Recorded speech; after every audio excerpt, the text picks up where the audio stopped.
wasted. That's what we have wasted your 15 minutes. And so I'm going to try to Now, if get you were some of it back to teaching, you. they'd mark you down for this. Well, you're right. I'm glad you don't run You're church probably services right. like this. Only the trouble I have is the teacher, Well, my boss is now, your class The was, boss. we were talking, so, I think. yeah, we could have that's right. Anyway, let's have a word of prayer and then we'll talk about Buddhism. Lord God, thank you so much for giving us this time together and bless us as we look at this other religion. In the name of Christ we pray, amen. Now, we talked first week was an introduction, and then we talked a couple of weeks about Christianity, Islam, and Judaism. And you remember what they had in common? If at least according to what I shared with you, what those three religions. They have one Person. Okay, you have, they're monotheistic, although Jews and Muslims would disagree about that with Christians. They have a problem with that. But we would see ourselves as they see themselves as monotheistic. So that's one. What else would be a characteristic of those three religions? So they're monotheistic, what else? Sacred text. Okay, they have sacred texts. Yeah. I have a little bit of a sassy one. They all think they're right. Yeah, and that's a good one. And they believe Exclusive, we use the word exclusive. That's Okay. that's what I call them. They're exclusive religions, because you can't be a Christian and also be something else. Yeah. You have to be a Christian or you have to be a Jew. You can't be a Jewish Christian, because to be a Jewish Christian you have to give up Judaism to be a Jew, and same with Islam. Last week we talked about Hinduism, and Hinduism is different, right? Right. On both of those monotheistic. You did Hindu last week? Yeah, we looked at Hinduism last The week. 33,000 gods. Oh Lord! Which they're the oldest, like the oldest. And they don't care who you worship, which ones you claim, because it's an inclusive. I think of it as an inclusive religion. You can be, from a Hindu perspective, you can be a Christian Hindu. Which, if You you can be a look Jewish at Hindu. like history, older religions have usually less. Which also they wouldn't call it a religion, but like older scripture has less restrictions usually in it. It's not till we get later till we have to nope, you got to do it this on Friday at 3 o'clock, 4 o'clock, 5 o'clock, boom. Well, one of the things, and it's really, and also a very different way to look at the world around them and their part in the world. Did you do your recording? Oh yeah. Okay. Yeah, we're recording. So anyway, we started with Hinduism, and thank heaven we're not doing it again, because Hinduism is really, really hard. She knows what I'm talking about.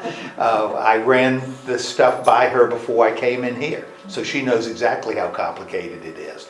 And Ed, did you say it caused you to lose hair? No. Okay, good. It's all gone before. Okay, it's all gone. That was so many other things. Yeah. Well, I lost a little, and I got none to spare.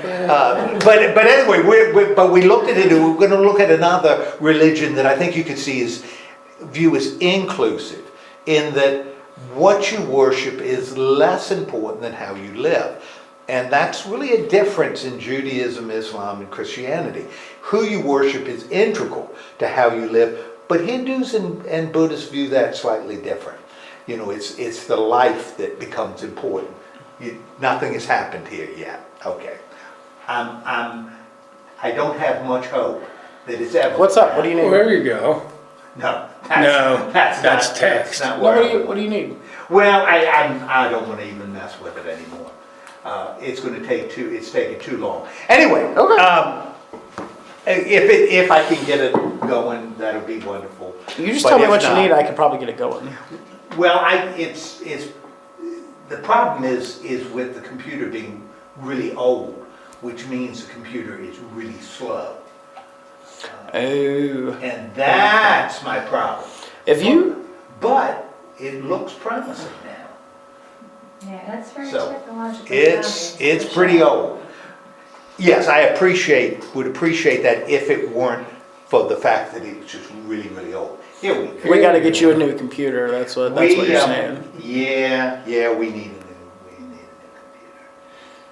computer. Are you, this is back in 1943. Yeah, and they didn't, yeah. Girlfriend forgot her phone. Okay, so thinking about Buddhism, when I say the word Buddhism, what comes to mind? What comes to mind? What are your perceptions of Buddhism? Chubby little We don't have- Chubby little guy, right? You know. Sitting cross-legged. I do have that chubby little guy Okay. on my nightstand. Hey, Debbie, don't get personal. That's inappropriate. Now that you mention it. If you would shave, you could pull it off. Yeah. So when we think of Buddhism, we often think of a chubby little guy. No, that is like And- almost the exact statue. That's actually a statue I pose for. So we think of it, and what did, if just based on what you know now, what did Buddha do? I mean, what is he? He looks like doorstop right Well, here. it looks like he sat and ate a lot. He looks like he ate a lot. So you would assume Buddhism taught a lot about cuisine. You know? He certainly didn't teach about aerobics This is, or dieting. this is not really the representation most Buddhists have. They have more than one with the big ears. Well, So what- the ears- okay, And then good. there's other versions of the Well, we're- Buddha. That's a version. Well, Yeah. this is the most like Maybe it's a Western one. modern Western version of Yeah, I'd what say, Buddha yeah, would but- be. Yeah. You know, What do Buddhists believe? Just based on Well, the first thing that when like people say Buddhism, mostly people say like religion or something like that. Like if you talk to a Buddhist, they would say like it's not about a religion, it's about a path, a way. Right. It's about a way of life, which is actually very similar to what Jesus talked about in the scriptures that were left out of the Bible. He talked about more of a path and a way than a religion, right. which I Right. think is interesting. So so we've got different cultural perceptions of Buddhism. A lot of times it's the fat guy, right? You know, who taught about yoga, meditation, that kind of jazz. Very Easterly. But like Dan said, there are different perceptions of Buddha, and it's presented in different ways. There's standing Buddhas and happy and reclining serious. Buddhas Serious and happy. and thin Buddhas. Big ears. Yeah. Big-eared Buddhas, resting Buddhas. So this is often a perception of Buddha, but there's a lot of different ways of viewing him, although the teachings are consistent, unlike Hinduism, where there's a lot of different ideas. So those are all Buddhist statues? Yeah, those are all Buddhist statues of Buddha. And Buddha's not perceived as a god. So it's a sort of a giver of a direction, a teacher. That's what Buddha means. He's a teacher. Therefore, He he was taught an a historical way. figure. Yeah, absolutely. right. We'll talk about that in a little bit. Okay, so when we're looking at talking about the history of Buddhism, it's important, if you want to understand it, to look at the philosophical roots. Now, Buddhism started in India, which means it's what was happening in India, and we're talking about 500 BC. The 6th century BC. What is going on? And we talked about it last week. What's going on in India? 500 years before Jesus. What religion is in India 500 years before Jesus? I'm assuming Hindu. Okay, yeah, India is Hindu, right? And in a nutshell, as best you can, what are some of the things that Hindus believed? What are some of the things Hindus believed? What is their view? Or maybe better, what's their view of the world around them? How do Hindus tend to view the world around them, and what do they consider important? Helping others Okay, Hindus consider helping others and as important. and and being recreated in a higher being each time, if you're doing good. Okay, so If you're not, you're gonna backstep and go. okay, they believed in what's called transmigration of souls, that Reincarnation. We're not limited to one life. Well, they believe that you were actually like not free, as in you had to reincarnate. Absolutely. Until you reached, or that may be more Buddhism. Well, but that's Nirvana, you're like- good. Hindu that's Hindu. is a continuing. That's why remember the symbol of Hinduism is The wheel. what? Is the wheel. And the Buddhist wheel. And why is the wheel so important? Why does that become an image in Round Hinduism? and around we go. Because you keep on going around and around and around. You know, they believe in the eternity of the soul. The soul is eternal. Therefore, it's like we've talked about with energy. The soul isn't destroyed and it doesn't go really anywhere.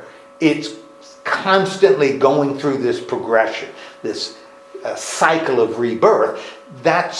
And if your karma is good, in line with Dharma, you'll come back in a better form. And if it's not, you'll come back as a Presbyterian minister. I had so much worse than that. But that's, Or a Buddhist Okay, monk. I mention it because this is the soil from which Buddhism is coming. And so much of Buddhism is borrowing some basic philosophical concepts from Hinduism. So there's a tie, not identical, we'll talk about a few differences, but it's not identical, but it's growing in that soil. but let me ask you, Yeah. what has not borrowed from Hinduism? Like, Krishna had 12 disciples. Well, like everything is pretty much borrowed from Hindu. Well, I know. Well, we're going to talk about some of the differences, because there's some fundamental differences in the way Buddhists view the world and their relationship with the world that Hindus don't. They disagree. So, and we'll talk about it a little when we get into what Buddhists believe. Siddhartha Gautama. Oh, that's the original. That is Buddha. That That is is the real Buddha. The first Buddha. the Buddha. Because remember, Buddha refers to teacher. So there have been a lot of Buddhas, but Siddhartha Gautama is the Buddha. And I know, does anybody know the little story behind Siddhartha Gautama? He was a Hindu prince. Okay, He's an historical figure. He actually existed. In the 5th and 6th century. Didn't That's he right. also technically, somewhere like- in the 6th If century. you- the best book BC. is, BC. yeah. But also, Herman Hesse did wrote he? a great book. Did he not like? Didn't he? Or like, is it maybe lore that he never died? He just transcended. No. Well, he- this is he the reached story. Nirvana. Well, his soul transmigrated. Right. But he reached Nirvana and left. But the story is that he lived a very sheltered life. Okay? And it was like 20s. He's in his 20s and he left. And he went out in the world and for the first time in his life, he realized people are growing old and they suffer and they die. And it's a shock to him. You know what I mean? He didn't realize all this suffering in the world because he always lived in an encased world. You know what I mean? And then he became disturbed by that. Okay? And then he went off on a pilgrimage and aesthetic. And he became an aesthetic. Okay? I'm not been very precise on it. He became an aesthetic and eventually find that wasn't the answer. Okay? Good.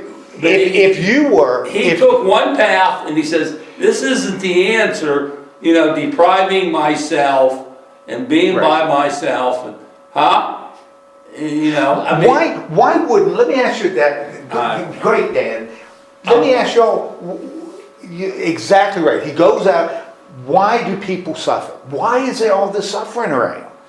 I got to come up with that. I need an answer because I got to understand. And so first he adopted kind of a life of denial. I will deny myself pleasure, and this will enable me to overcome suffering. And Why would he think that? Why would that be assumption? If I just sacrifice, then suddenly maybe I That was overcome kind of a it. Hindu practice. Okay, it was a Hindu. So Hindus did it to improve themselves. Right, it's Okay. like Judaism, Christianity came out of Judaism, Buddhism Comes out of- so- Hinduism, that's the way, that was like a Hindu thing. I am going to be really dedicated. I am giving things up. What's the problem when you're trying to overcome suffering and you're giving things up? That's your approach to suffering. Just give a lot of stuff. Give everything up. Well, attachment. Have no attachments. What's amazing, what happens, and see if this would ring a bell with you. He found the more he gave up, the more he missed the stuff he gave up. And the more deep down he wanted the stuff he gave up back. Because he liked eating, having good food. That was something he really enjoyed. So giving things up didn't make him happy, didn't overcome suffering. And getting everything, because he lived in a palace, he was a prince, he had everything he wanted. That didn't make him happy. So denying himself everything didn't work, still suffered, because he could see people that were doing that, and they weren't happy. They just wanted more. People who indulged themselves, they weren't happy, because they could never get enough. And so he found that neither path was working. Therefore, there must be like a third way. And he knows it. And then what, or either anybody, what did he end up, according to the story, what did Siddhartha Gautama He sat do? under a tree there. He sat under And he a had tree. realization. And he said, the answer is what? You know this, what path? I don't know this. Well, we're going to talk about it. He's going The to, middle way, it's called the middle way. right. Yeah. I thought maybe you did. No, I Yeah, don't. he's going A to, middle way, that's, a full path. that's right. And the He Four came, Noble Truths. Okay. Four The Noble Four Truths. Noble Truths begins, there's suffering, there's only. let's not go there yet. Okay, it's not Yeah, good. yeah. He's in his We're just looking at history, so I don't want to move too far. Okay, we don't go too Okay, so this is what he came to a conclusion we'll talk about in a little bit. As a way to overcome suffering that doesn't involve giving everything up, nor does it involve indulging yourself. Instead, Just don't be attached to it. It's a middle way, because neither one works. Well, I mean, that's a pretty solid thing in life, because if you look at Everything what does operates. cause you suffering? Well, I thought something should go this way and it didn't, and now I'm angry. That's exactly right, and that's why he found what. But that also follows right along is you thought it was your plan, but it was God's plan that it goes this way. So why are you suffering? Because you had an attachment to it. Right, so it had to be something else. And what he's going to do, and we'll look at it, is how you look not only at the things you have, but the life you live. And that's what he's going to talk about. But we'll get to that when we get to And the they use the word desire.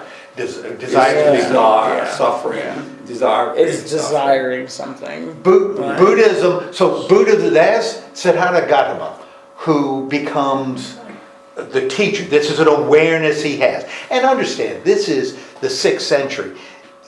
In the West, they're not taking detailed histories because they're writing on papyrus and poking into clay.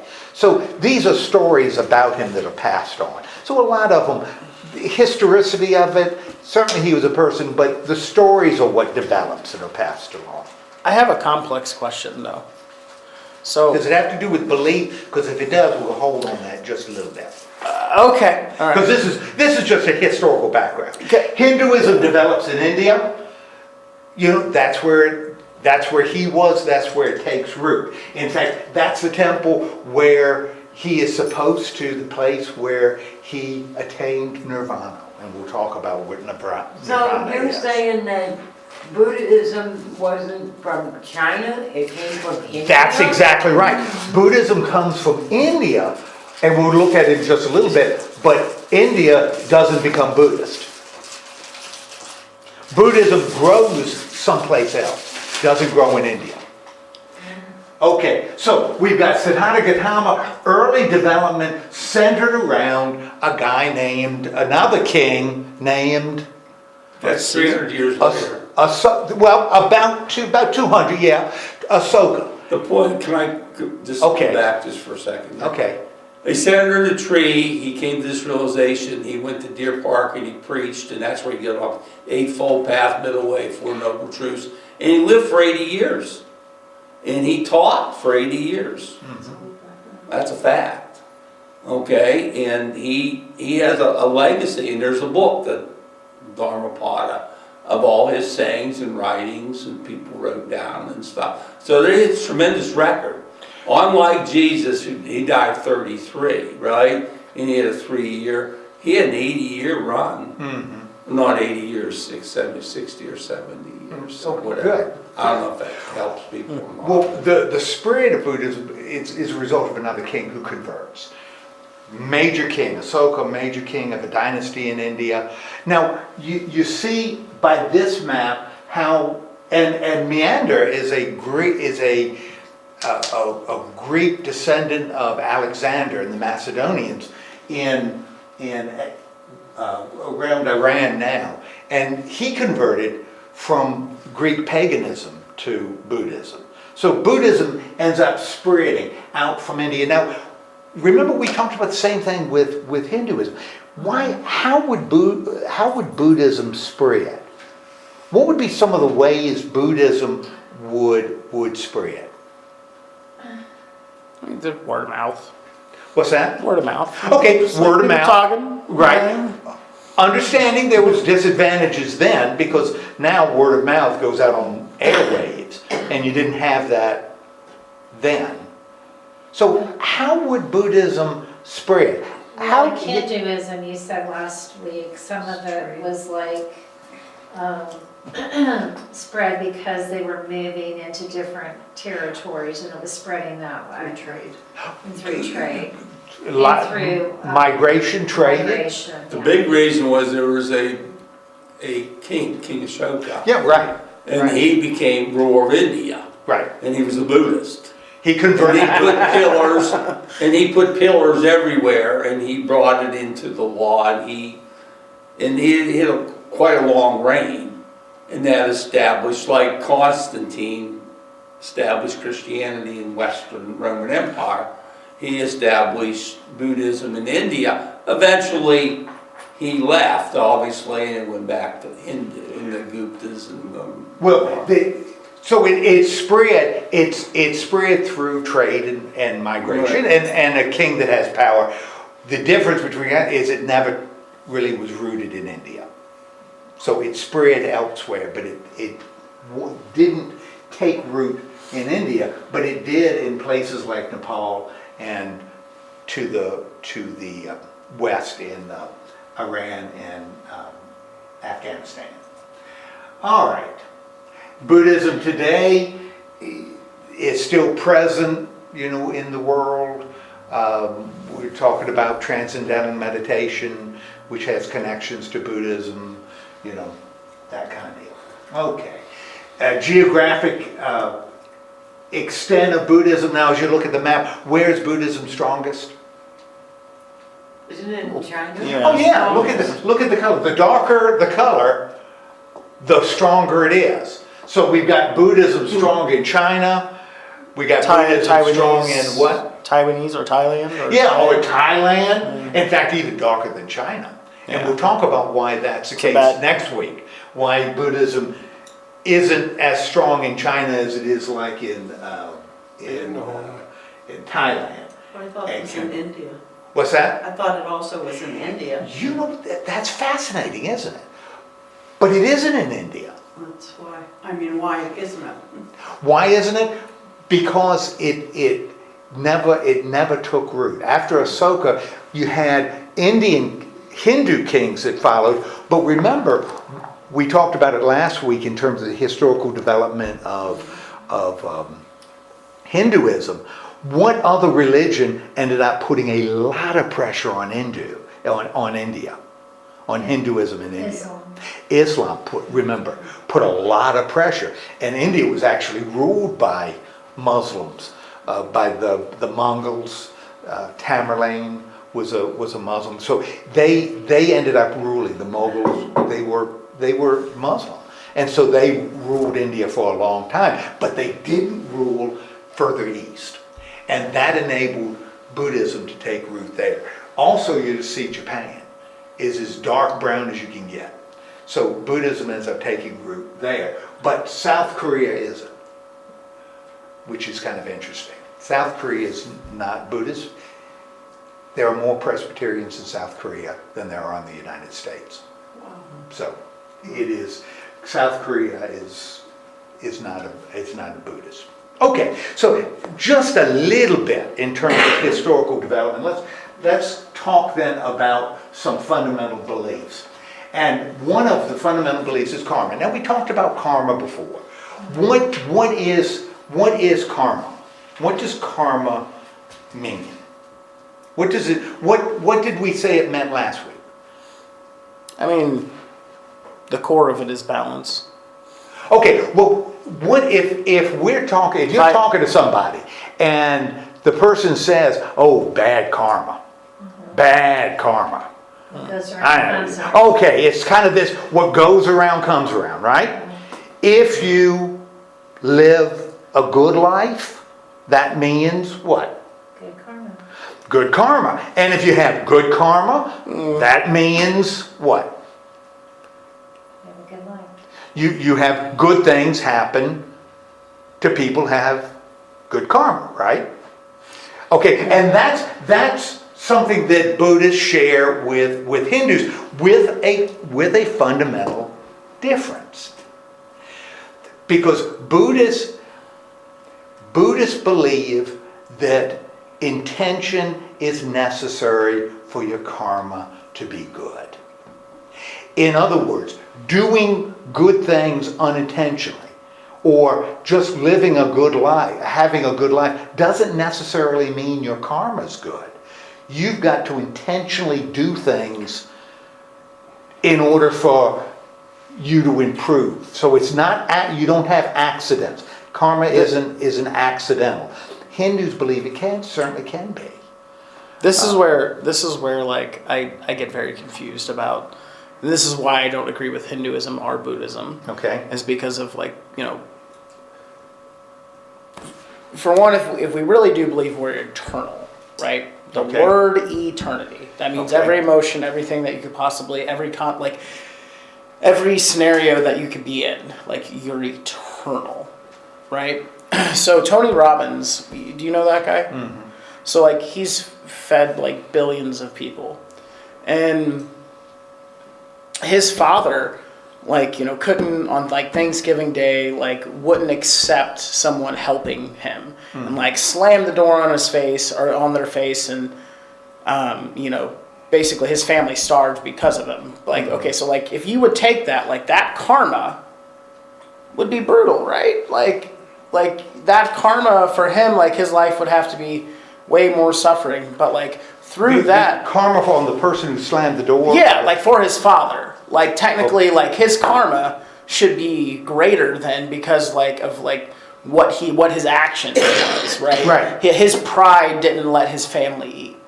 But at the same time, that kid, Tony Robbins feeds millions of people each year. So his bad karma technically fed millions of people a year. Well, let's talk about we'll talk about that in a little bit. Buddhists believe that this idea of karma, and this is opposed to Hinduism too. Hindus have no problem with God or gods intervening, and they sort of manage this system of karma. In other words, they are the ones who can bestow blessings. When they see someone doing good deeds, that they will bless.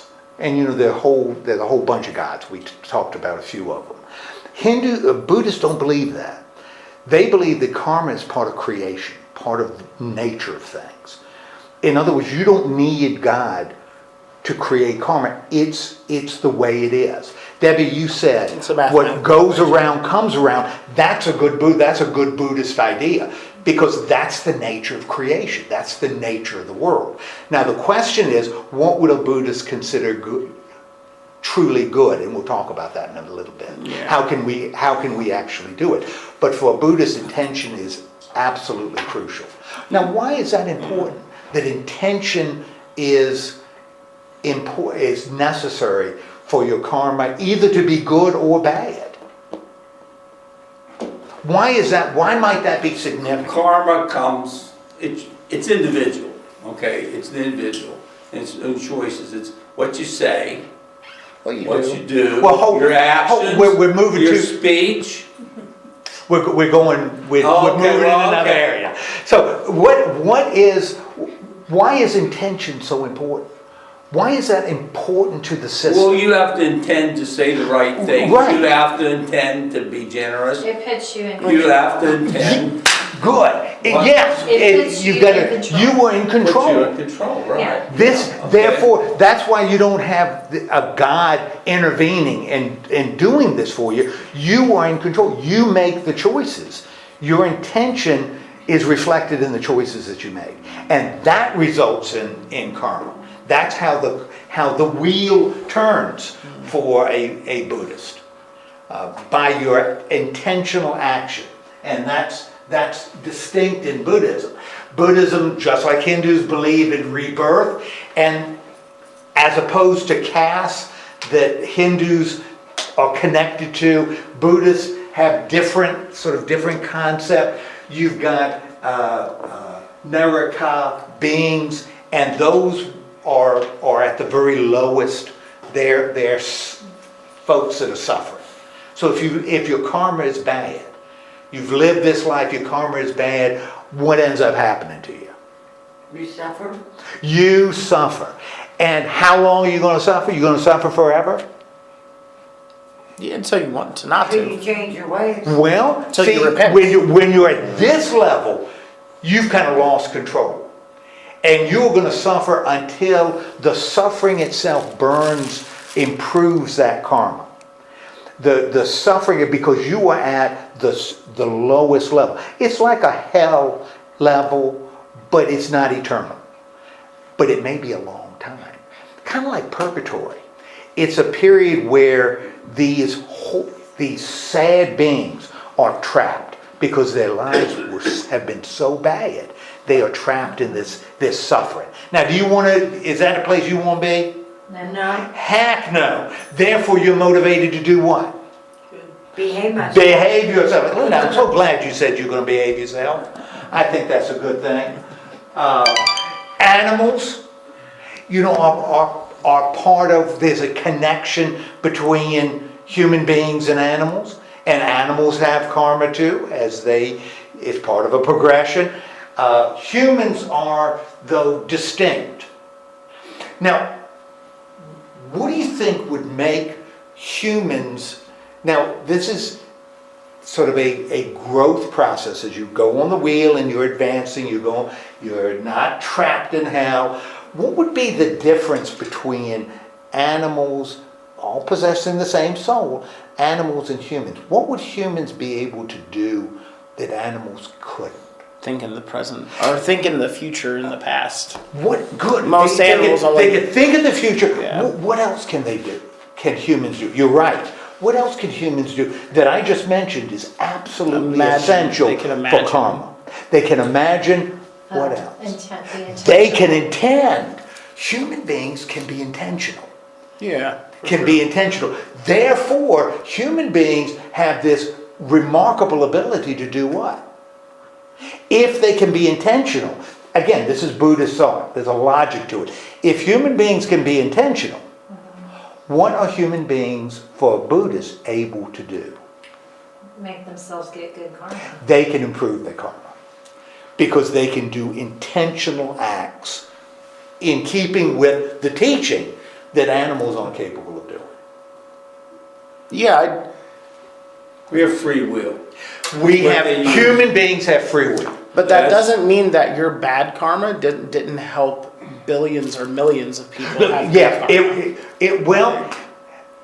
So is it really bad karma? And that's where I'll always go back to. If you truly believe you're eternal, there is no suffering. There's just experience. Well, that's not Buddhism. But that's fine. But that's not what the Buddhists would that's say. Ericism. You can strike. Buddhists, that's not what the You're Buddhists allowed to strike out once, but you'll Yeah. get another bad. So human beings have this remarkable ability to become better than they are, by intention. And if you can become better than you are, but as human beings do it, if I am trying, you talked about doing bad karma. Why, if I have free will, what might cause me to do things that are going to damage me in the future? What might be You're obstacles? suffering. Oh, Like, well, we're I'm suffering suffering. But like Linda said, you said you're going to be good. Your intention is to be good, right? And so you are deciding to do Good unto others. good things, right? Right. What might get in the way of you trying to do good things? What causes Somebody you to making do you bad? mad? Yeah, what would prevent you from intentionally doing good things? If your intention is to do good things, what could get in the way? Somebody making you mad? Good. Somebody making you mad? What else could Greed. what's that? Greed. Okay, somebody throwing something in front of you and say, man, I like that. Desires. Desires. That covers a lot. Definitely. That's what, for Buddhists, that's what the Asuras do. They are the ones that are out there that are kind of tempting us. They're demons. Making, like demonic figure, making us angry.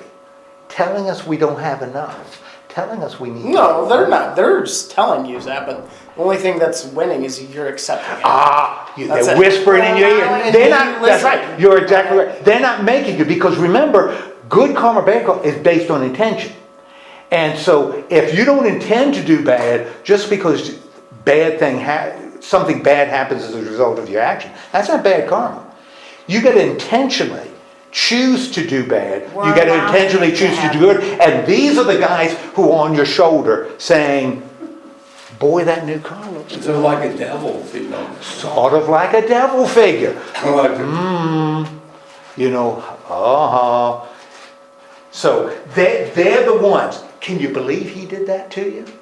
Are you going to sit there and let that happen? Eric, are you going to let that They would happen call to you? it ego. Yeah. Oh, yeah. They don't appreciate you nearly as much as they should. That's why people That's make what they bad whispered in your choices, ear. their ego. And that's what ends up. So you end up intentionally doing things that are bad because you're listening to this stuff. And you end up damaging your karma, which influences not just your life in the future, but influences your life right now for a Buddhist. So And your life after. and your life after, that's right, in your future life. Then you're going to have to spend more time. You got to go to a lower level. Yeah, some people are like, bro, how much time? What It's- did I do? Dan, you've got a Pittsburgh Pirate hat on, Right. and I think that's a real Buddhist thing, because if you can't make it in the big leagues, where do they send you? The little league. They send you to the minor leagues, right? You work your way back. And you work your way go to back up. Class A and then That's class- what Buddhism is saying. If you screw up, but you screw up because you intend to, you made the choice, they're going to send you to the minor leagues. And you can work your way up. The difference is you're going to spend your whole life working your way up to the majors. Okay. Now, if you've got these guys that are whispering in your ear, you also have divas out there that are whispering in your ear. And the divas whispering in your ear telling you what? If the Asuras are saying, ooh, you shouldn't let that go. You should stand up for yourself. You should fight. You know, that guy's pushing you around.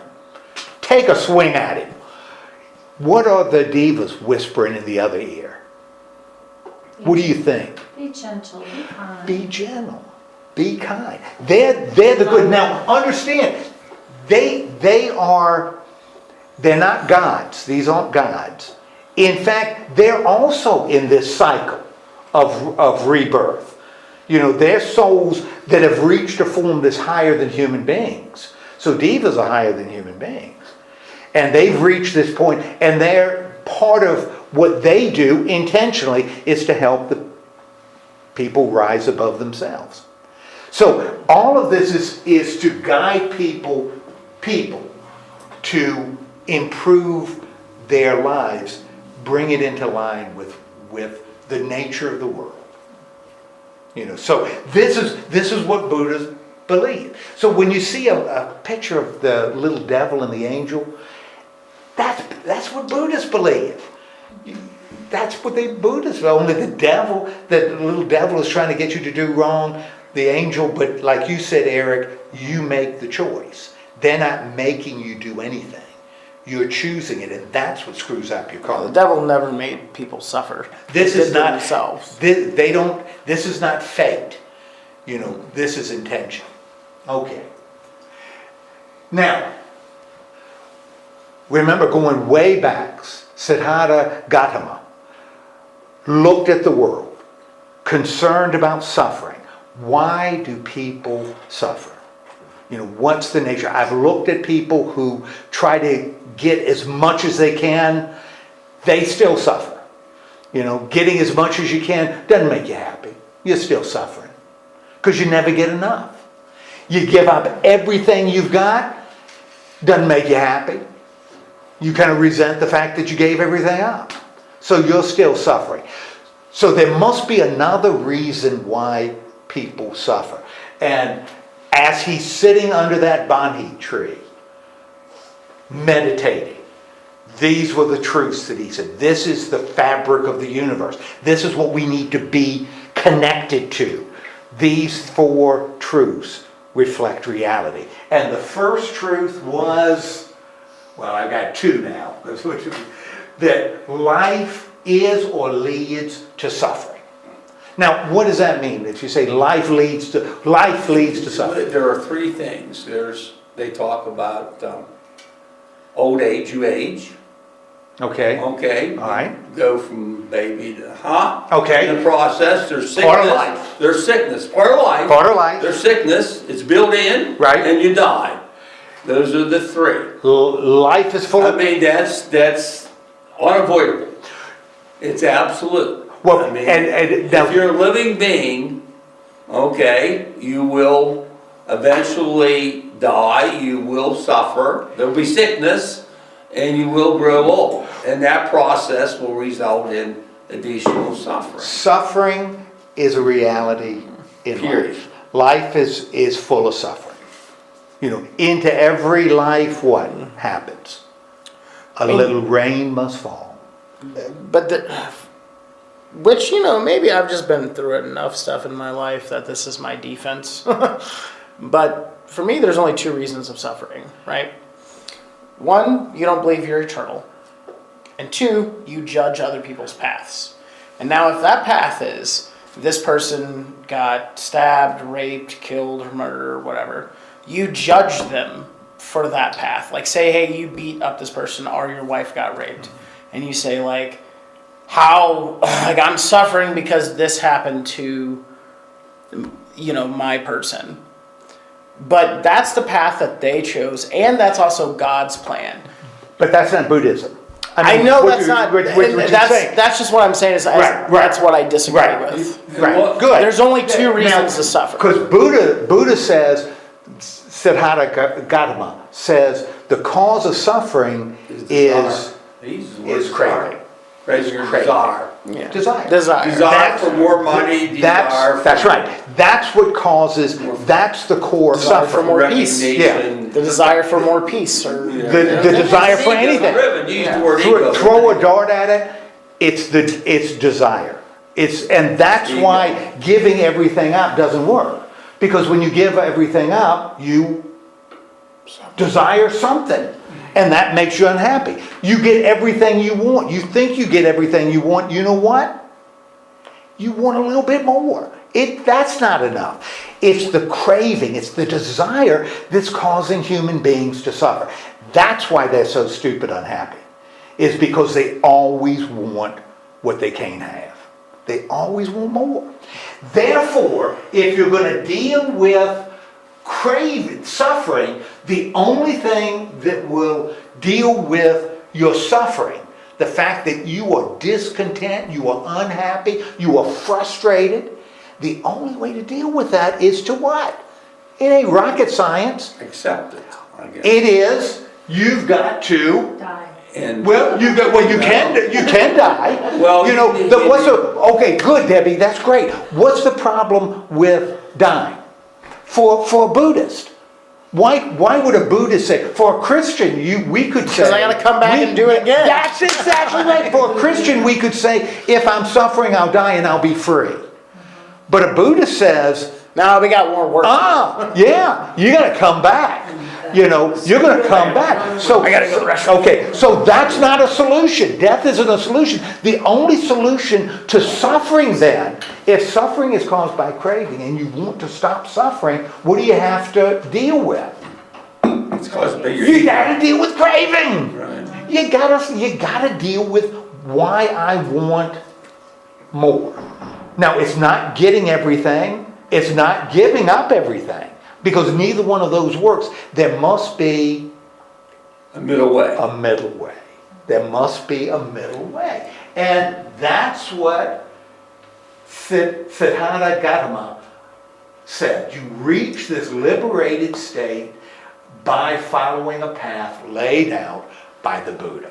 So the only way you can deal with your suffering is to deal with your craving. And how do you deal with the craving? I got a way to do it. I'm going to tell you exactly how we can do it. Okay? And we can do it by following 8 principles. If you follow these 8 principles, you will start to deal with the craving that's in your life. Principle number 1 and 2, you've got to have a right view. And when it says right view, what do you think that means? What is a right view? Like a clear focus? Okay, you gotta have a clear focus. Now, if you've got a clear focus, what are you able to see? If your focus is clear, your vision is 20/20, what are you able to see? Everything. Everything as it is. So you're able to see reality. So if you're able to get your vision straight so you can see reality for what it is, that's one step, right? According to Buddha, you got to get your vision, your view right. You got to get your intentions right. Now, what are we talking about with intentions? What would be getting your intentions right? The reason. Yeah, you got to be thinking of the reason you do things. The reason you're doing something. Yeah, you got to get, now if your intentions are right, what are you going to intend to do? Good. You're going to intend to do good, right? So you got to get that straightened out. If you want to stop suffering, you got to get your vision right. You got to see the world for what it is. You got to work on your intentions. So you are intending to do good instead of intending to do bad or intending to do nothing. You got to get your intentions right. Okay? You also need to get your speech right. And what would be getting your speech right? What do you think would be involved in getting right speech? Saying no. Sometimes. I'm not saying no. What else would it be? What else would be? What else would you assume would be right speech? Kind. You're gonna say things that are kind. Simple and Loving. loving. What's that? Simple and loving. Simple and loving. Respectful. Respectful. You're gonna lie some. Not hateful. Not hateful. You're gonna tell a few lies. Not if you're trying to. No. If your speech is right. That doesn't sound like you're gonna get good karma. Sounds like you're gonna suffer a little bit if you're telling lies, because they always come back to bite you. So you got to get your speech right. You got to be kind. You got to be truthful in what you say. You also have to, and this is another, you got to get your actions right. And what would be right actions? Cleaning a homeless man's feet. Cleaning a homeless man's feet would be right action. Now understand, It's got to be intention. So if a judge says, you got to wash those feet, and you say, oh gee, I don't want to do it, but I'll do Well, it it has anyway. to be when no one's looking or no one's telling you to do That's it. right. You got to intend to do it. It's all based on intention. But right action would be doing acts of humility. What else would be right action? Like, remember, this is what you're intending to do. What else do you think would be part of right action? If you're in a marriage, you have to, respect your spouse. You respect your spouse. Adultery. Yeah, that's right. Right. Now, that's right. If you take action that is not right, Right. if you abuse If people, you cheat. yeah, if you cheat, if you abuse, that's not right action, right? And Buddha would say you intended, when you do it, you intended to do it. Right. Therefore, your action is wrong. That's going, and the irony in this is if you don't get your actions right, you end up suffering. It's to your advantage to do this. This is going to reduce the suffering you encounter in your life. This is good for you. This is how you overcome the desires, is to get your action straight. And overcoming the desires is going to overcome the suffering. All right. You also have to have a right livelihood. And what's livelihood? What's that? Your job. I happen to know that working for AutoZone is a perfect example of right livelihood. Boy, you got a lot to learn. Hey, why might I make a case? And I said that sort of as a joke. But why might I make a case that working for AutoZone might be a good example of right livelihood? You're providing a service. You're providing a service to others that they need. What else? If I'm It's working, honest. It's not. You're not stealing. you're not stealing. You're not. Well, we assume most of the employees don't steal. But you're not, as you do it, you could choose doing that and not stealing. You're helping. Quality right? parts at a low price. Quality parts at a low price. Doesn't get better than that. I have a question. Offering you helpful work at advice. AutoZone? And is that why I know you? Because I see you at AutoZone? Maybe. That is exactly why you look There familiar. you go. Maybe. And is he doing a good job? When you look in the window? I think so. I'm Okay, pretty he's not sure. stretched out on the floor. No, it doesn't seem Okay, that good. Because that's also part of it. If you're dogging it, that's not right livelihood.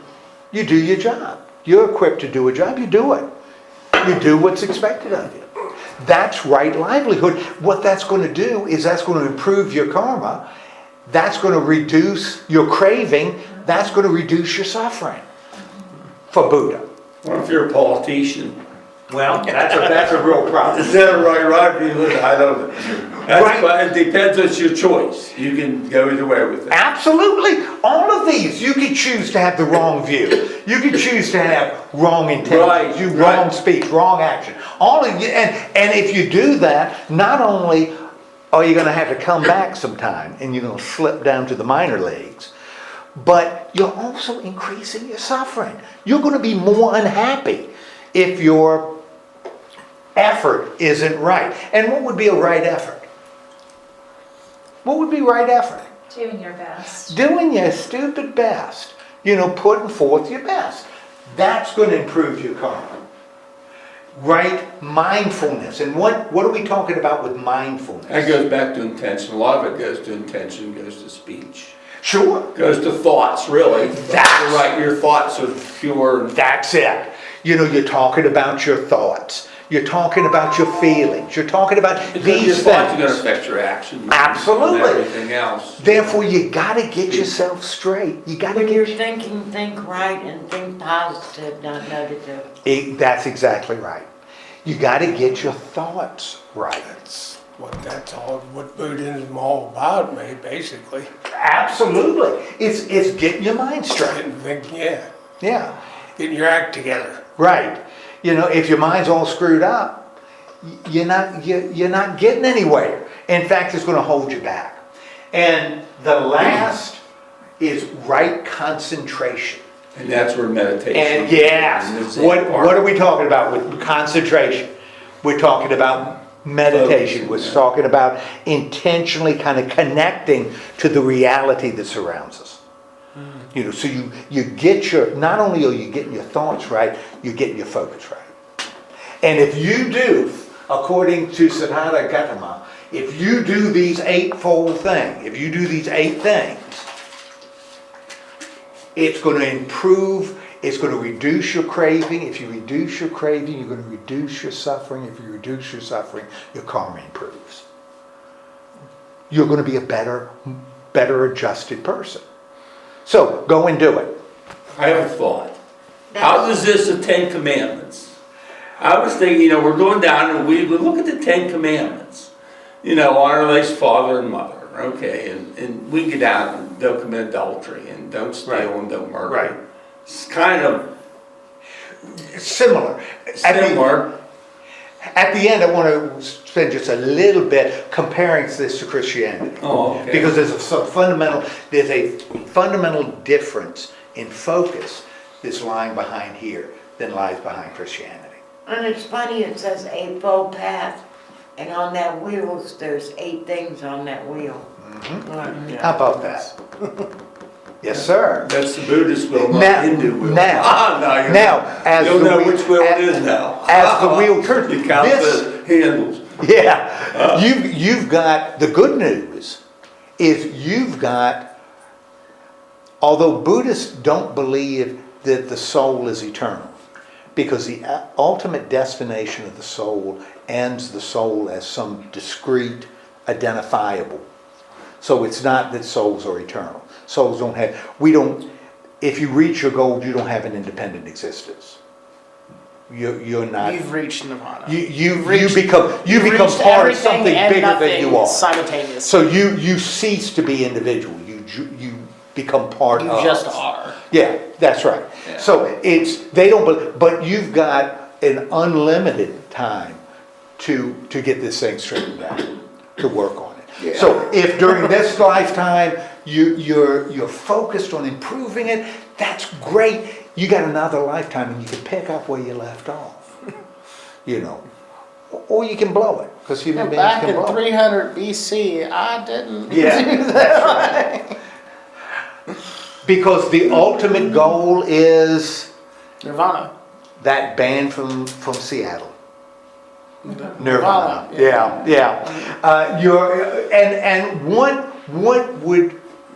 What do you think nirvana is? That's a becomes the release. I think it translates release. goal. It's where you're released from what? What The wheel, you're Everything. That's right. You are now off See, they believe the wheel. everybody there's a spirit, and we're all manifestations of one spirit. We're just a part. We're fractals. Yeah, we're just one part. And what you do is you go back and become part of the unity again. And when you've perfected, then you really cease to exist. But you're not part of this endless cycle of trying to overcome suffering. The craving's gone. There's no craving, there's no suffering. But there's no That's individual good. either. You're not an individual because you've overcome. Part of the craving is that individuality I that wonder creates why the we problem. come back then. Yeah. Okay, so this nirvana becomes the goal. When you reach that point, you have arrived. Now, when we talked about right action, all of them, the right thought and right speech, Buddhists follow a certain ethical standard. In other words, remember, behind all of this is intention. So it's not a matter of, well, I've gone through my life and I've never killed anybody. Well, that's fine, but you really don't get credit unless you intend, unless you're intending not to do it, or you're intending to preserve life. That's got to be part of it. Hindus would tend to say, if you go through life and you don't kill anybody, boy, that's a plus. But then I was never in a situation where I might kill somebody. Hindus would say, okay, that improved your karma. Buddhists would say, no, it doesn't. You've got to intend to be kind and gentle. It's not just a matter of you're in a situation where you don't have a choice. Okay, so refraining from taking life is... Now, what might be a problem if you have a society that's grounded on not taking life? What might be an issue as a society tries to function with this as a principle? They might not be able to protect Ecosystems. themselves from others, like with war. It's going to be a real bear to try to fight a war, right? You know, fortunately Christians overcame that. You know, we created things that allow us to kill other people. You know, even though the Bible says, Thou shalt not kill. thou shalt, oh, you said that like God. Thou shalt not kill. Yeah, but we could get around that. Buddhists are not so much on getting around stuff. And there's a reason why, and we'll talk about it a little bit, why Christians create those things. Refrain from taking what is not given. Shouldn't do it. That's not a good thing to do. To refrain from sensual misconduct. What it means by sensual misconduct? Lust, maybe. Okay, lust, and particularly acting on lust. You know, that's acting on the lust would be a problem. But also, overeating is sensual misconduct. You're not wrong. Yeah, becoming like Buddha. You know, that one statue of Buddha. I just have to shave and I'm there. Refrain from lying. Okay. I'm liking this less and less. Refrain from intoxicants that can lead to a loss of mindfulness. What's the problem with alcohol? Makes you goofy. It makes you goofy, right? Makes you do stupid stuff. Makes you do stupid stuff. And you know something? If you sit there and you take a drink, you're doing that by intention. Nobody's pouring it down your throat, right? Right. You're lifting every single glass up to your lips. Mm-hmm. And it makes you do things that are goofy. Sometimes alcohol does the talking. Sometimes the alcohol messes up your right speech. and certainly gets in the way of mindfulness. And it can be very destructive. Absolutely. It does. So the way to get a handle on it is to not do it. Now understand, this is an ethical ideal. If in my lifetime I choose not to do it one day, that means maybe in my next life I need to work on that. That will be something I'll be working on in the next life. So, but this is, all of these standards, the standards help us keep that eightfold path. It helps us prove that the Four Noble Truths are true. How Buddhists approach other religions who have different beliefs, that's Orlando Bloom, who's a Buddhist. Tiger Wood is a Buddhist. Richard Gere is a Buddhist. I mean, so they're Buddhists running around in Hollywood. And because it is like Hinduism, not exclusive, a Buddhist would say, yeah, if Jesus Christ helps you follow the eightfold path, then Jesus Christ is what? Your truth. Is good. Yeah. Claim him. Do it. If it improves the life you live. Whatever makes you not a turd blossom, do it. Well, they'd say it in another way, but it's the same thing. If Jesus helps you do that, then follow Jesus. If Jesus doesn't, then don't. It all goes back to follow something intention. else. It has to do with intention. It has to do with action. It has to do with free will. Speech and Has to do- action. That's right.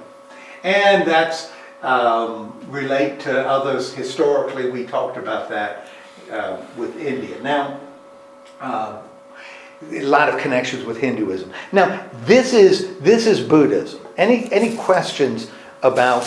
And we did it fast, and it's so much more complicated but this is sort of a thumbnail. Any questions about what a Buddhist believes? As you compare Buddhism, you can do the same thing with Hinduism. What's some of the fundamental differences between Buddhism and Christianity? Well, before we do differences, let's look at similarities. What are some of the similarities between what Siddhartha Gautama taught and what Jesus taught? What are some similarities between them? Well, Love your some of neighbor. them it Don't says lie, don't about- steal, don't commit adultery. Okay, all those don't do stuff, you know. Yeah. Okay, good. And then in the Bible, it says, do unto others as you would have them do unto you.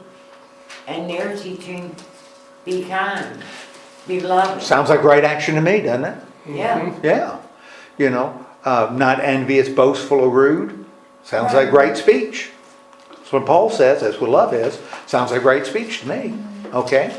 So, a lot of the ethical teaching is similar.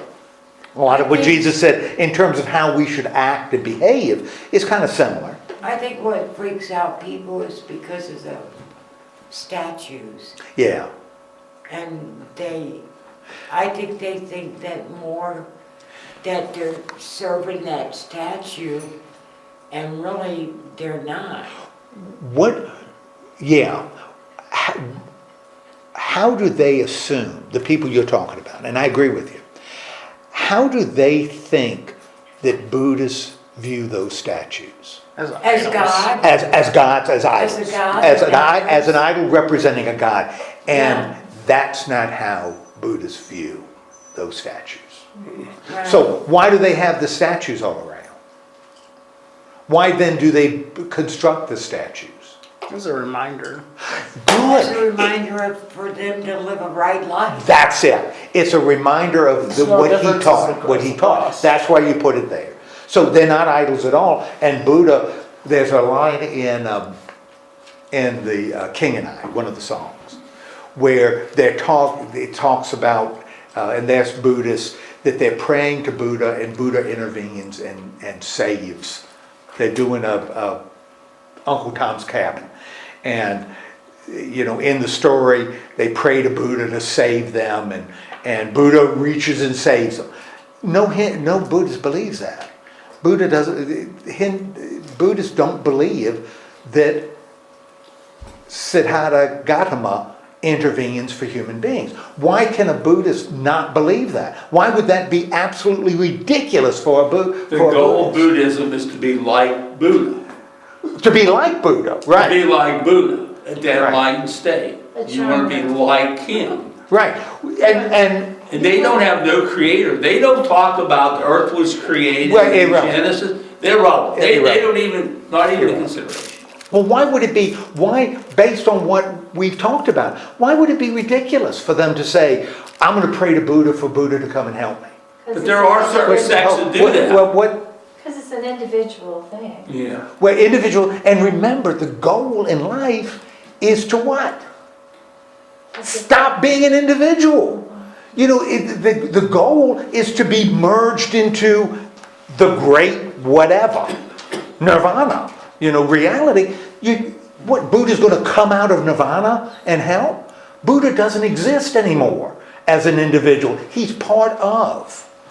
Therefore, you don't pray that he intervene. That's what Christians do. But that's not what a Buddhist does. But that's the same. Jesus said, "I will not pray for you." So, like, isn't that the same thing that he's doing as Buddha? Yeah, for different reasons. Okay. But a Buddhist would say, that's ridiculous. I'm not. How can I pray for something, for an That individual is- that- that no longer exists to intervene for me? That makes no sense. That's a Christian writing The King and I. That's an example of a Christian writing the lyrics because we think of personal God, a God that's personal, who cares about us. The Nirvana doesn't care about you. You know, the Buddhist conception of God as Nirvana, doesn't care about you. It really doesn't. You know, it's not personally invested in you. It's not trying to help you. It's not gracious. Well, it's not trying to help you or personally invested in you because it is you. But it's not you. Nirvana is sort of the ultimate other. It's outside of you. It's to what you aspire. We don't possess nirvana. We don't carry nirvana around. Nirvana is something we aspire to.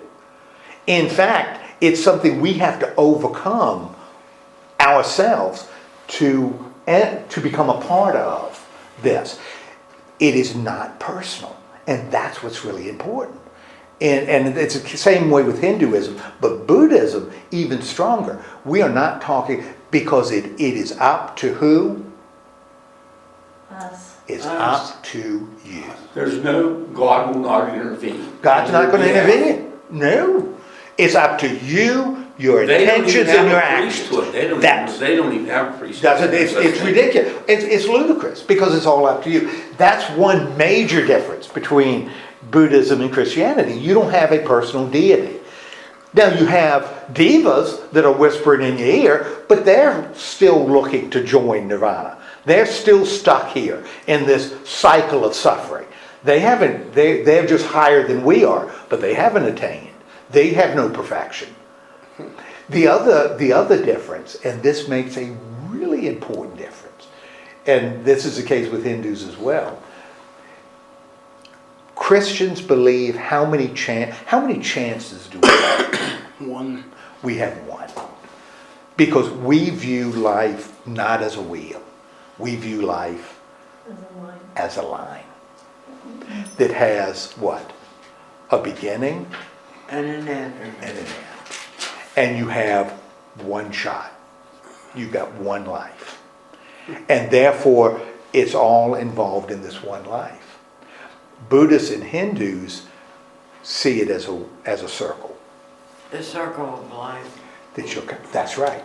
That you're born, you die and reborn. Die and reborn. It's a circle. Christians have a different perception, and Jews do and Muslims do. They have a different perception of life. Buddhists do. They see life as a series of experiences. Yeah. Moments. You live your moments, that moment goes, and a new one comes. So if somebody's sick, or has a disease, or whatever, you just say, well, that's what it is. It is. And this moment will pass, and there'll be a new one. Yes. You have to deal with that. That's that's the suffering of the world. That's part Right. of the nature of existence. But in your existence, you can't accept that. That's not something you accept because you got to work on your intentions. You know, Right. you can You're right. improve. If you have the right you can intention, so it's not the right thought, then you can. It's not like a stoicism. So that's the difference between Buddhism. The fundamental, I think, difference is they don't have a personal God. Their God, their reality. In fact, it's even wrong to call it God, because their reality is not personal. The divine is not personally interested in you, and you got one shot. And that's why when we talked about killing, you've got Buddhist warriors.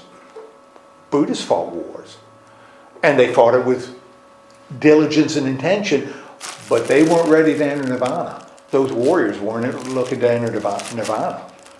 Sometime in the future, but not after this life. Not after this life. Not in this life. In That's this right. life, I'm a That's right. Christians, on the other hand, well, this is the only life we have. And if I kill somebody, Oops. I can't make up for it later. There ain't no extra credit. And so what Christians did is they started, how do you send Christians off to war when thou shalt not kill? Well, you do two things. You start parsing what killing means. Well, killing means this, but doesn't mean this. Well, Killing means that, but doesn't mean the other. if you do it this way, it's righteous. Yeah, that's exactly right. Well, it really involves murder. It doesn't involve killing. It's really more murder. But these people are already You know, bad, and so so- it's fine if you kill them. But I have to do that because I've only got one chance. And if I get mad and kill somebody, I've blown it. I'm done. You don't give up. Hang up the. We believe in grace. We believe in a gracious God that cares about us. Christians also develop, with killing, a little indulgent system where you get the right person, he'll write you a little note that allows you to do it, which is the whole reason we have Protestant churches. A little system of indulgence, give you permission slip on killing folks. Don't worry, not a big deal. Exactly. Just give this to the gate. That's exactly and right. You'll be fine. Hand this to Peter and he'll let you in. Yeah. Because it's signed by me, the Pope. I was gonna say Bob, but Okay. All right, any questions? Yeah, So when they do meditation, that's just kind of like a introspective, individual introspective. It's not like that they're meditating to a higher power. Right. well, they're, yes and no. They're trying to connect to this higher reality, but they're not connecting to anything that's personal. So when you connect, you're not looking for a response back. You are sort of recognizing. That's what that's what the mindfulness. I can't think of the first one of the Eightfold Path. It's sight. It's recognizing reality for what it is, and that's what meditation will help you do. Help you understand that reality isn't this. Reality is this. And that's what meditation will Helps kill ego. I think their meditation is also a time of cleansing their inner mind Absolutely. and spirit. Absolutely. well, there's thousands of ways Yeah. of like meditating. Like if you like, even if you look at like Job when he says like ask the animals now and they will teach you. Like that's a way of like quieting your mind and like asking the animals or like looking at the animals and observing them. But also a lot of meditation has to do with breath. Yeah. You know, like It's focusing on your breath. calming yourself, centering yourself. And when you're calm and centered, you're not listening to those voices. You think better. You're kind of, that's right. Your thoughts better. Your speech is going to be better. You're not going to be angry. It settles you. And so all of it is to shape your intentional actions.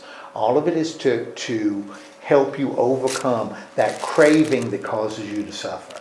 All of it is to connect you, to improve your karma, your inner state, so that eventually you can hit a point where you become a diva and then enter nirvana, which means you kind of cease your individual existence.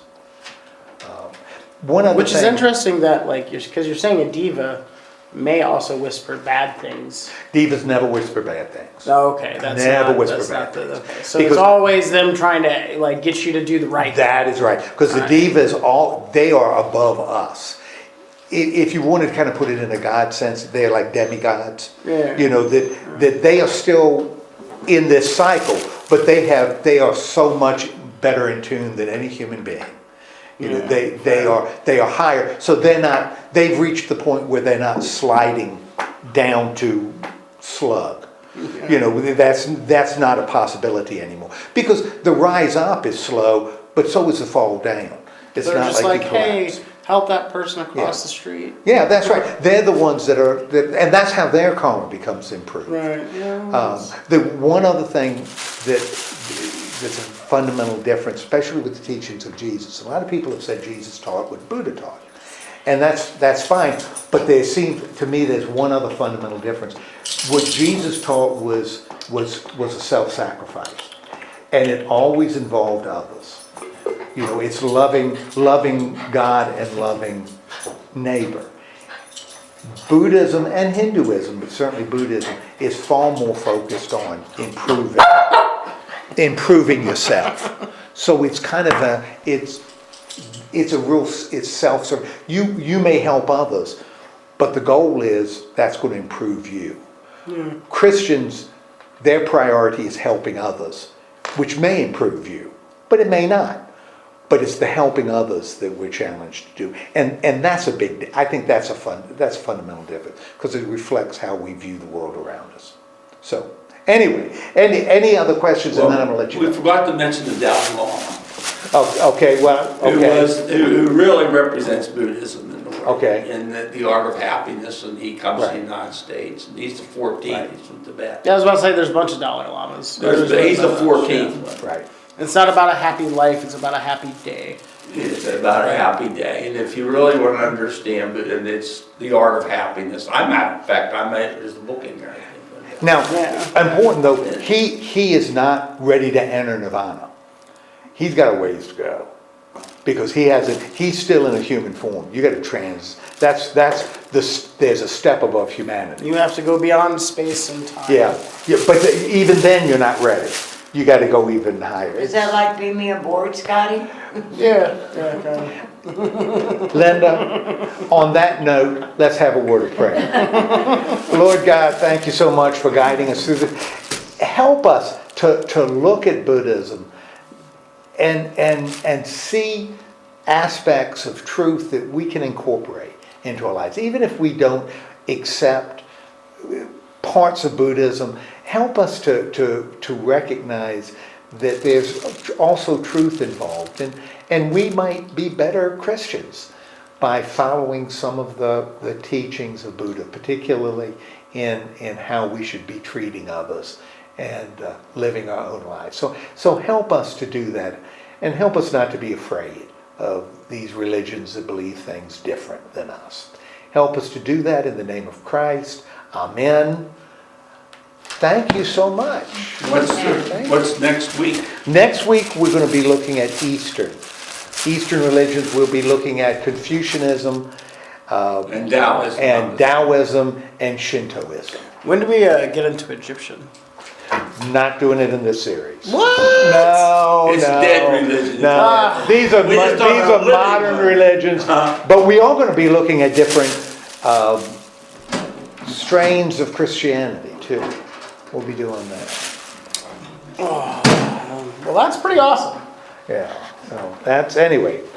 Go do whatever you plan on doing for the rest of the evening, I'm but gonna go pick up Dad. think about your karma. Yeah. Make your intentions good.